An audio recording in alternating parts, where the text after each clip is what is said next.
नमस्कार दोस्तों, मैं डॉक्टर अनुपमा सक्सेना, सह आचार्य LBS कॉलेज कोटपुतली से BA तृतीय वर्ष राजनीति विज्ञान की इस कक्षा में आपका स्वागत है। पिछले व्याख्यानों में मैंने आपको शीत युद्ध के बारे में बताया। आज मैं आपको गुटनिरपेक्ष आंदोलन के विषय में बताऊंगी। गुटनिरपेक्ष आंदोलन राष्ट्रों की एक अंतर्राष्ट्रीय संस्था है जिन्होंने यह निश्चय किया है कि वे दोनों महाशक्तियों के किसी भी गुट में शामिल नहीं होंगे। इस आंदोलन को भारत के प्रथम प्रधानमंत्री जवाहरलाल नेहरू, मिस्र के पूर्व राष्ट्रपति गमाल अब्दुल नासिर, युगोस्लाविया के राष्ट्रपति जैसेप बरोज टीटो, इंडोनेशिया के राष्ट्रपति डॉक्टर सुकर्णो एवं घाना के प्रथम प्रधानमंत्री वामे एनकुना द्वारा आरंभ किया गया। अतः इन व्यक्तियों को गुटनिरपेक्ष आंदोलन का संस्थापक या कर्णधार माना जा सकता है। इस आंदोलन की स्थापना अप्रैल 1961 में हुई। गुटनिरपेक्षता की नीति को व्यावहारिक रूप देने का श्रेय पंडित जवाहरलाल नेहरू को जाता है। अब हम चलते हैं गुटनिरपेक्ष आंदोलन की पृष्ठभूमि की ओर। हम सभी जानते हैं कि 1945 में द्वितीय विश्व युद्ध समाप्त हुआ और विश्व दो ध्रुवों में विभाजित हो गया। एक ध्रुव था अमेरिका और दूसरा था सोवियत संघ। इन दोनों महाशक्तियों के बीच के संबंधों को शीत युद्ध के रूप में परिभाषित किया गया।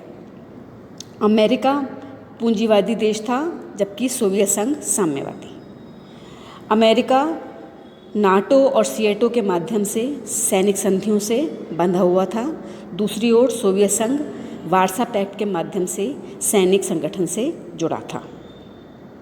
हम सभी जानते हैं कि भारत को 1947 में ब्रिटेन की दास्ता से मुक्ति प्राप्त हुई। इसके बाद एशिया और अफ्रीका के दूसरे देश भी स्वतंत्र होने लगे जिनका गुटबंदी में विश्वास नहीं था।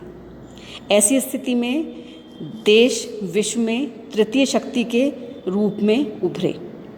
इस समय पंडित नेहरू ने यह सोचा कि एशिया और अफ्रीका के नवीन स्वतंत्र राष्ट्र विश्व राजनीति के सैनिक गुटों से अपने को पृथक रखें व स्वयं की पहचान बनाएं।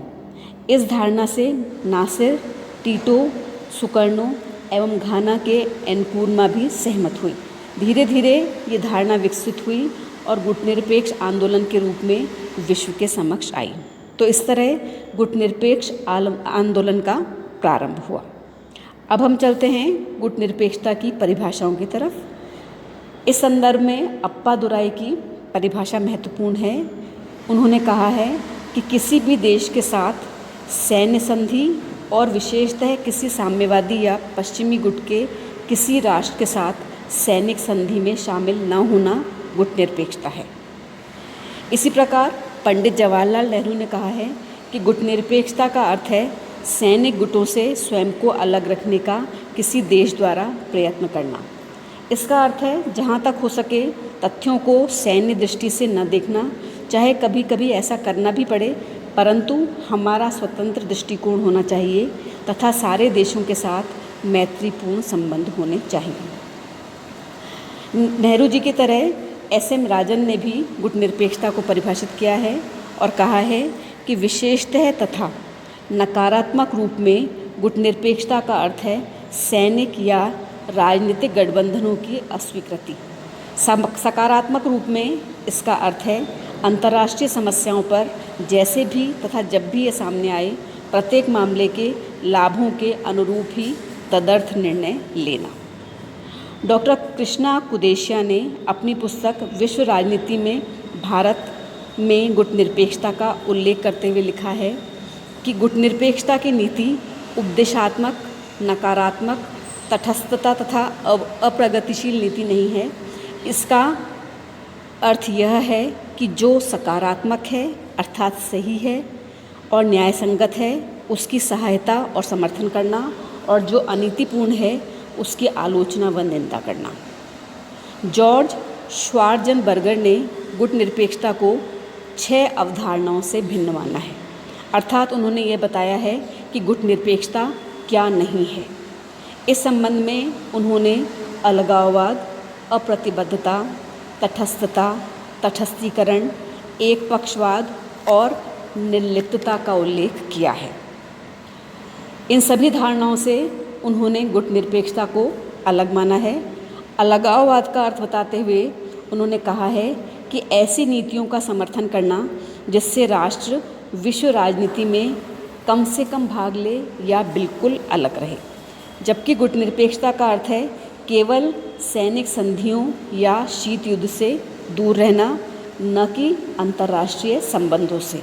इस तरह अलगाववाद गुटनिरपेक्षता से एक अलग अवधारणा है। इसके बाद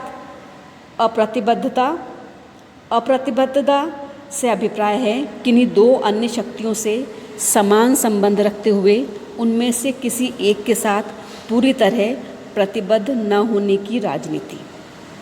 इस प्रकार गुटनिरपेक्षता अप्रतिबद्धता से भी भिन्न है। तीसरा, तटस्थता से अभिप्राय है युद्ध में संलग्न दो राष्ट्रों में से किसी भी राष्ट्र के साथ संलग्न न होना। इसके बाद तटस्थीकरण की अवधारणा आती है। तटस्थीकरण का अर्थ तटस्थ रहने वाले राज्यों के वैधानिक स्तर से है, जैसे स्विट्ज़रलैंड का स्तर। तटस्थीकरण के बाद एक पक्षतावाद आता है। एक पक्षतावाद से अभिप्राय है एक पक्षीय जोखिम भरी निर्णय लेने वाली नीति, बिना इस बात का ध्यान दिए कि अन्य देश ऐसा करते हैं या नहीं। अंतिम अवधारणा के रूप में निर्लिप्तता या असंलग्नता आती है, जिससे अभिप्राय है विभिन्न विचारधाराओं तथा शक्तियों के मध्य संघर्ष से दूर रहना। ये सभी शब्द या अवधारणाएं गुटनिरपेक्षता से भिन्न अर्थ रखते हैं और उसके समानार्थी नहीं हैं। गुटनिरपेक्षता से अभिप्राय शक्तिमूलक राजनीति से पृथक रहना तथा सभी राज्यों के साथ शांतिपूर्ण सह अस्तित्व और सक्रिय अंतर्राष्ट्रीय सहयोग है।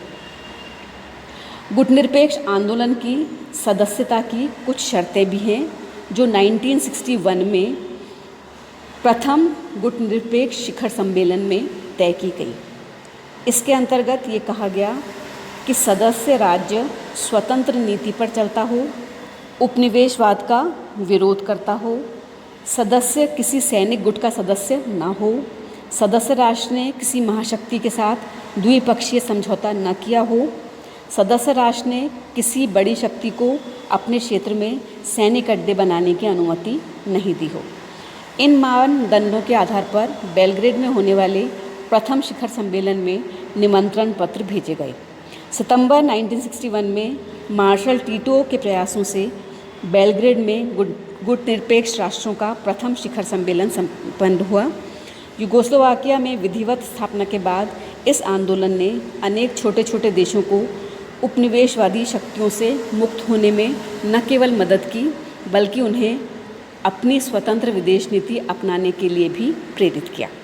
इस प्रकार द्वितीय विश्व युद्ध के बाद की राजनीति में गुटनिरपेक्षता का महत्वपूर्ण स्थान था। इस व्याख्यान में हम इतना ही जानते हैं। उसके बाद अगले व्याख्यान में मैं आपसे गुटनिरपेक्षता के अन्य पक्षों के बारे में चर्चा करूँगी। धन्यवाद।